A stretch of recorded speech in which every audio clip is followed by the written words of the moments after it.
Realize your limitations. People tell me that I would be a success at anything, but that's not true.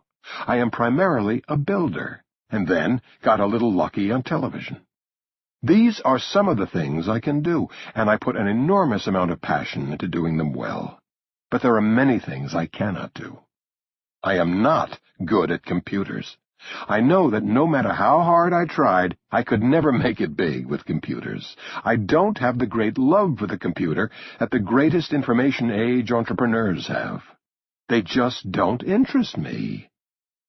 Life is full of challenges and obstacles that get in our way.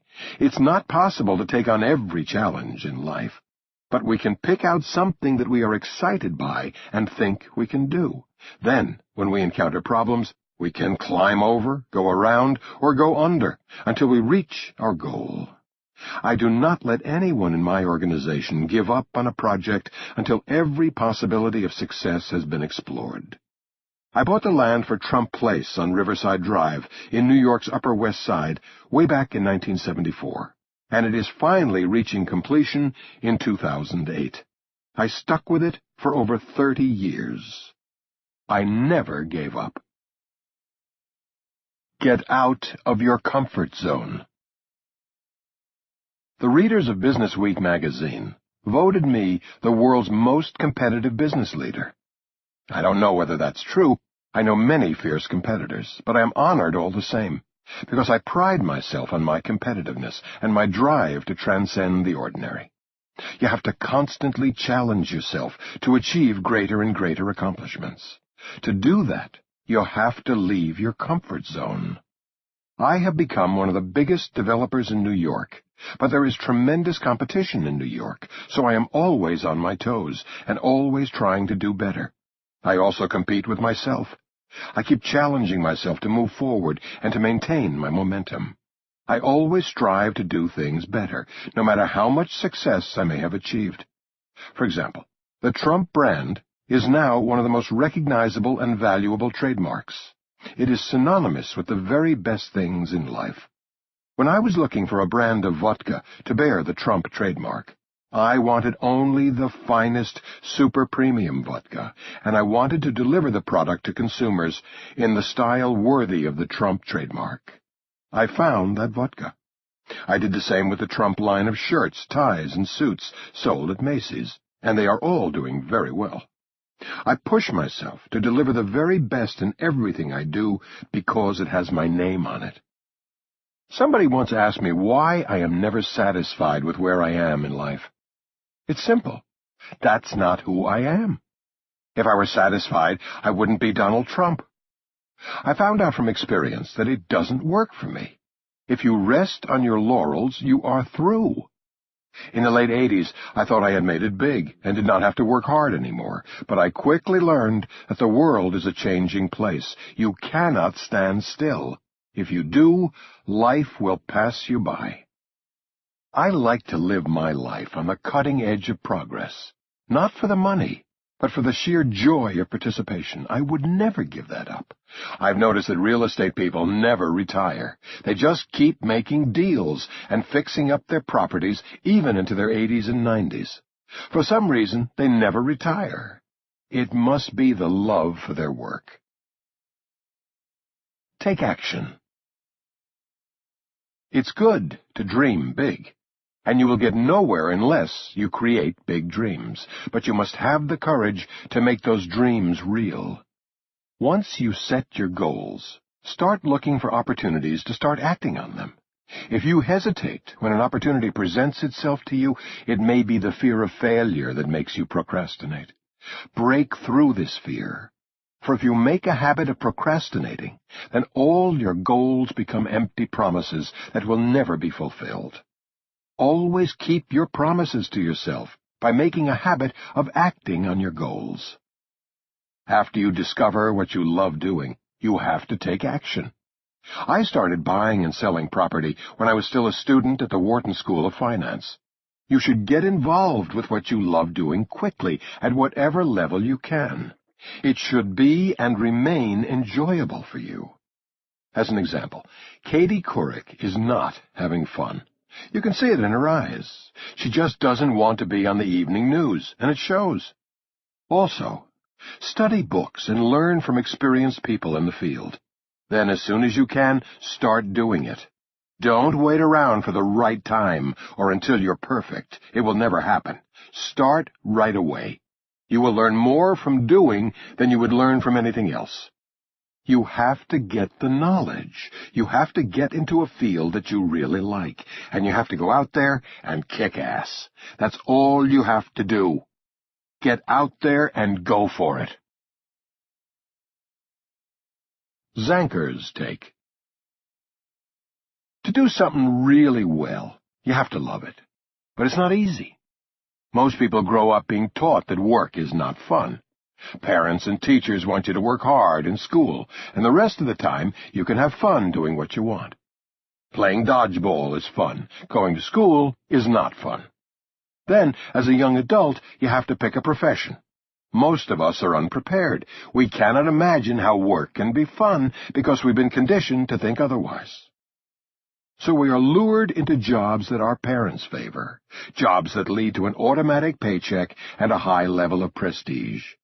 Whether we actually like the career is irrelevant and does not figure into the decision. Prestige and money are a dangerous seduction for a young person making a career decision. Many young people gravitate toward careers that will impress other people. Their decisions are fatally flawed by the fact that the people they are trying to impress are not really that discriminating. My father was an immigrant from Poland who designed fashionable women's suits and coats in the New York City garment district. He seemed to always be quitting his job and going to work for another company. He always seemed happy in his work. But if he was so happy, then why was he always quitting? I didn't understand that as a kid. The answer is that he did what he loved. Loving being a garment designer empowered him to quit whenever his employer messed with his designs, substituted cheaper materials, or did something that offended his principles. His love of his work gave him the backbone to stand up for himself. An assembly line worker hates what he or she does and is nervous about unemployment. It seems crazy because if you hate your job, you shouldn't be so nervous about losing it. But if you're not doing what you love, you will never feel secure in your work. You will live in fear of being found out.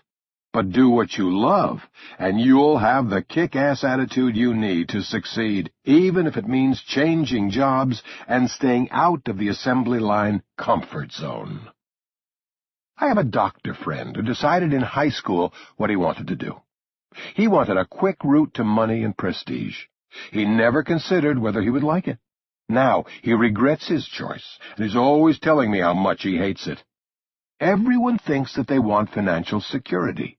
But actually, the happiest people are those who love what they do. Knowing that work can be fun is a good start, and once you find out what you love, you're almost there. When I was first starting out, I thought I wanted to be a filmmaker, but the studies were boring, so I started something that I thought I was doing just for the money, the Learning Annex. For a while, I was operating under the pretext that I was a filmmaker, running a temporary business to make ends meet. But I soon realized that what I really loved was learning. It would have been great if I could have been a student for the rest of my life, because I really like to learn new things. Whenever I went into a bookstore, I would be captivated by the self-help section, and would spend hours looking through all the titles. I brought in the self-help experts who authored those books to teach at the Learning Annex. I would be thrilled to learn from these people, and I knew customers would be thrilled too. I stuck with the Learning Annex because it was exciting, and running it became the greatest career I could have ever imagined. It's not work at all. It's so much fun.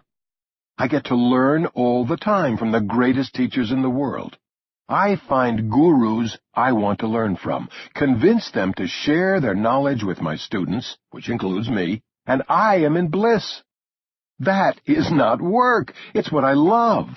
It's like discovering a good restaurant and sharing it with friends. Finding the great teachers of the world and sharing them with my students makes me happy, so I'm good at it. And prestige is a funny thing. If you do anything well enough, it becomes prestigious. And I am making a pile of money. Do what you love, and the money will follow. It has for me, and I'm positive it will for you. There was a guy who used to work for me that was proficient at what he did, but he had no passion for it. It was just a job to pay his mortgage. I fired him. Everyone was shocked. How could you do that? He was good at his job. But I didn't want people in my organization who didn't have a passion for their jobs. I believe they can ruin the company. If you're going to work at the Learning Annex, you've got to have excitement in what our mission is. Work somewhere else if it's just going to be a job. This same guy wrote me a beautiful letter a few years later, thanking me for firing him. After I fired him, he started traveling around the world and started to write about his travels. He's now a well-known travel writer and has written several books. He even occasionally teaches a class at the Learning Annex about breaking into travel writing. He found his true passion and is successful at it. To sum it up, never do anything just for money. Do it for love. To be super successful, you have to love what you're doing. Find a career you're passionate about. You will need passion to overcome obstacles, recover from setbacks, and make it through the tough times. Sure, money is a scorecard, and it's certainly useful, but it should not be the be-all and end-all. Give your goals substance and assign them a value that is not monetary. To be a winner in life, find a passion, get out of your comfort zone, and be a doer. Learn to handle pressure, to bounce back from failure, and to never give up. Points to remember. Find your passion and love what you do. Do not do things you don't like just for the money. Do your best with passion, and good things will come to you. Give your goals values that are not monetary. Know that passion conquers fear. Serve your